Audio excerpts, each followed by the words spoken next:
નમસ્કાર મિત્રો, મારી યુટ્યુબ ચેનલમાં ફરી એકવાર આપનું હૃદયપૂર્વક સ્વાગત છે।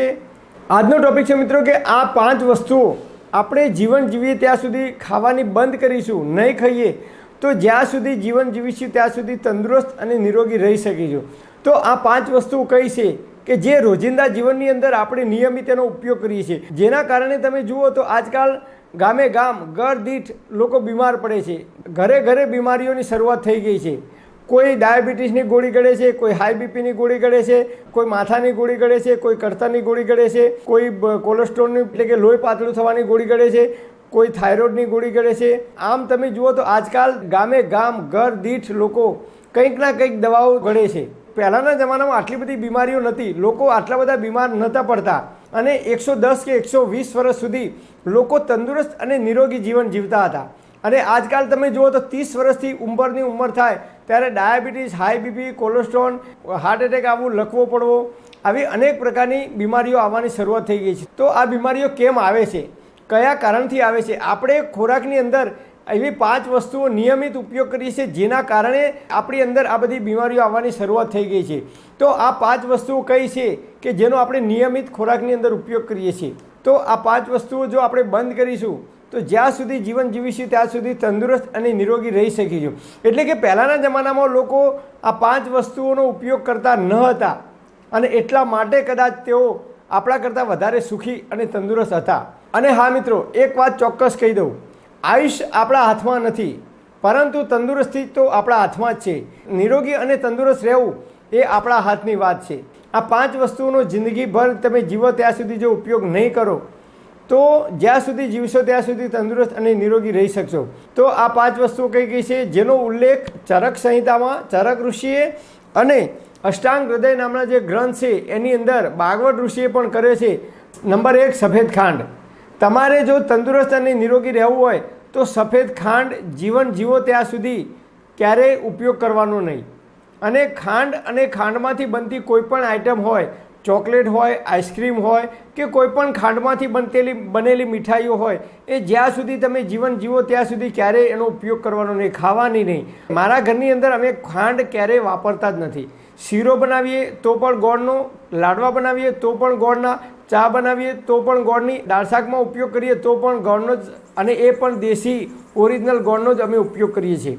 સફેદ ખાંડ ક્યારેય વાપરવી નહીં। પહેલાંના જમાનામાં સફેદ ખાંડ લોકો વાપરતા ન હતા, માત્ર ને માત્ર દેશી ઓરિજિનલ જે ગોળ આવતો એનો જ ઉપયોગ કરતા હતા અને એટલા માટે કદાચ એ લોકો આપણા કરતાં વધારે તંદુરસ્ત અને નિરોગી રહેતા હતા। નંબર 2, સફેદ મીઠું। આપણે જે મીઠું વાપરીએ છીએ સફેદ મીઠું એ કેમિકલવાળું આવે છે, એને રિફાઇન કરવામાં આવે છે, એટલે સફેદ મીઠું ક્યારેય વાપરવું નહીં જ્યાં સુધી જીવન જીવો ત્યાં સુધી। એની જગ્યાએ સિંધવ મીઠું, એના પથરા ઘરે લાવી અને જાતે બનાવી અને જો તમે એનો ઉપયોગ કરશો તો એ અતિ ઉત્તમ છે। સિંધવ મીઠું છે એ કુદરતી છે, જ્યારે આપણે જે મીઠું ખાઈએ છીએ એ દરિયાના પાણીની અંદરથી માણસ દ્વારા બનાવવામાં આવે છે, એટલે દરિયાનું જે પાણી છે એ માનવ શરીર માટે હિતકારી નથી, એટલે રિફાઇન થયેલું મીઠું ખાવું જોઈએ નહીં। એની જગ્યાએ હંમેશા સિંધવ મીઠાનો જ ઉપયોગ કરવો જોઈએ। નંબર 3, સફેદ દૂધ। જે પેકિંગવાળું દૂધ આવે છે એ પેકિંગવાળું કોથળીમાં જે દૂધ આવે છે એ પેકિંગવાળું દૂધ જિંદગીમાં જીવો ત્યાં સુધી ક્યારેય ખાવું નહીં। કેમ નહીં ખાવું? તો ભારત સરકારના આંકડા મુજબ ભારતની અંદર દરરોજનું 64,000 કરોડ લીટર દૂધનો વપરાશ થાય છે, જ્યારે ઉત્પાદન એટલે કે આવક છે ગાયનું હોય, ભેંસનું હોય, બકરીનું હોય, ઊંટનું હોય, જે કંઈ દૂધ હોય એ તમામ દૂધની આવક ભારત સરકારના આંકડા મુજબ દરરોજનું 14,000 કરોડ લીટરની આવક છે। એટલે કે દરરોજનું 50,000 કરોડ લીટર દૂધ લોકો ડુપ્લિકેટ ખાય છે, અથવા પાવડરનું ખાય છે, અથવા કેમિકલવાળું કે કોઈ પણ રસાયણવાળું ખાય છે। એટલે ભારત સરકારના આંકડા મુજબ ભારતની અંદર દરરોજનું 50,000 કરોડ લીટર દૂધ ગાયનું કે ભેંસનું ડાયરેક્ટ આવતું નથી, એ પાવડરનું હોઈ શકે કે કેમિકલનું હોઈ શકે કે કોઈ રસાયણનો ઉપયોગ કરેલું હોઈ શકે કે ડુપ્લિકેટ હોઈ શકે। એટલે શક્ય હોય ત્યાં સુધી કોથળીવાળું જે દૂધ આવે છે એનો ઉપયોગ ઓછો કરવો જોઈએ અથવા બિલકુલ બંધ કરી દેવો જોઈએ। હવે જોઈએ નંબર 4, આરોનું પાણી। પહેલાંના જમાનાની અંદર લોકો ક્યારેય આરો વાપરતા ન હતા કે આરોનું પાણી પીતા ન હતા। છેલ્લા લગભગ 10-15 વર્ષથી લોકો ગામે ગામ અને ઘર દીઠ લોકો આરોનું પાણી પીતા થઈ ગયા છે। તો આરોનું પાણી પીવાવાળા કેટલાય લોકોને કોરોના થયો છે, આરોનું પાણી પીવાવાળા કેટલાય લોકોને કિડનીમાં પથરી થઈ છે, આરોનું પાણી નિયમિત પીવાવાળા કેટલાય લોકોને ઢીંચણમાં અને હાથ પગના સાધાનો દુખાવાની શરૂઆત થઈ ગઈ છે. કારણ કે આરો એક મશીન છે. જ્યારે એની અંદરથી પાણી ફિલ્ટર થઈને આવે છે ત્યારે આપણા શરીર માટે પાણીની અંદર જે જરૂરી તત્વો છે, પોટેશિયમ, મેગ્નેશિયમ, આયર્ન, આ બધા જ તત્વો એની અંદરથી ફિલ્ટર થઈ જાય છે. એટલે એ પાણી આપણા શરીર માટે પીવા લાયક રહેતું. એટલે હંમેશા પાણી પીવું હોય તો તમારા ઘરે જે કંઈ આવતું હોય, ગંગાનું, યમુનાનું કે નર્મદાનું, જે કંઈ તમારા ઘરે પાણી આવતું હોય, કે કૂવાનું પાણી આવતું હોય, ગામના કૂવાનું પાણી આવતું હોય, કે નદીનું પાણી આવતું હોય, એ પાણીને બરાબર ઉકાળવાનું. જેમ ચા ઉકાળીએ ને એ રીતે બરાબર ઉકાળવાનું અને પછી ઠંડુ થાય પછી જ એ પાણીનો ઉપયોગ કરવાનો. મારા ઘરે આરો રાખતો જ નથી અને હું હંમેશા જે નર્મદાનું પાણી આવે કે બોરનું પાણી આવે છે એ પાણીને બરાબર ઉકાળી અને નિયમિત ઠંડુ કરીને એ જ અમે પાણી પીએ છીએ. હું મારા ઘરે આરો રાખતો નથી કે આરોનું પાણી પણ પીતો નથી. સફેદ મીઠું પણ હું વાપરતો નથી, સફેદ ખાંડ પણ વાપરતો નથી અને થેલીનું જે પેકિંગવાળું દૂધ આવે છે એનો પણ હું ઉપયોગ કરતો નથી. એટલા માટે હું તમને કહું છું કે તમે પણ આનો ઉપયોગ ઓછો કરો અથવા બિલકુલ બંધ કરી દેજો. હવે જોઈએ નંબર 5, રિફાઇન અને ડબલ રિફાઇન થયેલું તેલ. આજકાલ આપણે એનો વધારે પડતો ઉપયોગ કરીએ છીએ. એ કપાસિયા હોય કે સિંગ તેલ હોય કે જે કંઈ તેલનો આપણે ઉપયોગ કરીએ છીએ એ મોટાભાગના લોકો ફિલ્ટર થયેલું કે ડબલ ફિલ્ટર થયેલું આપણે તેલ ખાઈએ છીએ. તો પહેલાંના જમાનાની અંદર લોકો લાકડાની ઘાણીની અંદરથી જે તેલ નીકાળવામાં આવતું હતું, તલનું, સરસવનું કે મગફળીનું, એ જ તેલ ખાતા હતા અને એટલા માટે એ લોકો 100 વર્ષ કે 110 વર્ષ સુધી તંદુરસ્ત અને નિરોગી જીવન જીવતા હતા. તો આપણે પણ ફિલ્ટર કે ડબલ ફિલ્ટર રિફાઇન થયેલું તેલ ક્યારેય ખાવું નહીં. લાકડાની ઘાણીની અંદરથી કાઢેલું શુદ્ધ તેલ, જેને કાચું તેલ પણ કહેવામાં આવે છે, આયુર્વેદની ભાષામાં એને શુદ્ધ તેલ કહેવામાં આવે છે, એ શુદ્ધ તેલ હંમેશા ખાવાનું રાખવું જોઈએ.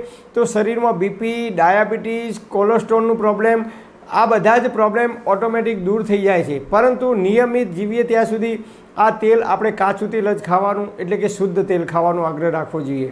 તેલને રિફાઇન અને ડબલ રિફાઇન કરવામાં આવે છે ત્યારે એની અંદર જે તત્વો હોય છે, જે પ્રોટીન હોય છે, જે ચિકાસ હોય છે, એ ચિકાસ દૂર થઈ જાય છે. અને રિફાઇન અને ડબલ રિફાઇન કરવા માટે અમુક પ્રકારના કેમિકલ એની અંદર ઉમેરવામાં આવે છે, જેના કારણે એ તેલ ખાવાથી આપણા શરીરમાં લાંબા ગાળે બીમારીઓ આવવાની શરૂઆત થઈ જાય છે. તો આ 5 વસ્તુઓ જિંદગીમાં જીવીએ ત્યાં સુધી ક્યારેય ખાવાની નહીં અથવા બિલકુલ ઓછી કરી દેવાની.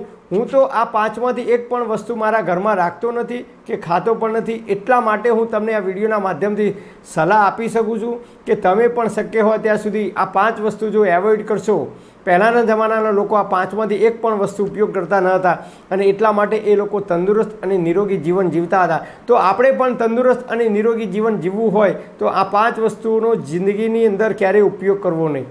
અને હા, બીજી વાત, ફ્રીજનું ઠંડુ પાણી, વોટર કુલરનું કે બરફનું ઠંડુ પાણી જિંદગીમાં જીવો ત્યાં સુધી પીવાનું નહીં. આઈસ્ક્રીમ, ઠંડા પીણા કે ચોકલેટ પણ જિંદગીમાં જીવીએ ત્યાં સુધી ખાવાની નહીં. અને હા, મેદો અને મેદામાંથી બનેલી આઇટમો પણ જિંદગીમાં ક્યારેય ખાવી નહીં. કારણ કે મેદાને જ્યારે પોલિશ કરવામાં આવે છે ત્યારે એની અંદર અમુક ચોક્કસ પ્રકારના કેમિકલનો ઉપયોગ કરવામાં આવે છે. એટલે મેદાની આઇટમો ખાવાથી આપણા આંતરડાની અંદર એ ચોંટી જાય છે. એટલે મેદામાંથી જે કંઈ આઇટમો બને છે, મેગી હોય, નૂડલ્સ હોય કે બ્રેડ, જે કંઈ આઇટમો મેદામાંથી બને છે એ તમામ પ્રકારની આઇટમો જિંદગીમાં જીવો ત્યાં સુધી ખાવાની નહીં. તો તમે જ્યાં સુધી જીવન જીવશો ત્યાં સુધી તંદુરસ્ત અને નિરોગી જીવન જીવી શકશો. પરમપિતા પરમાત્મા આપ સર્વેને તંદુરસ્ત અને નિરોગી રાખે એવી હૃદયપૂર્વક મારી પ્રાર્થના. Thanks for watching my video. Thank you.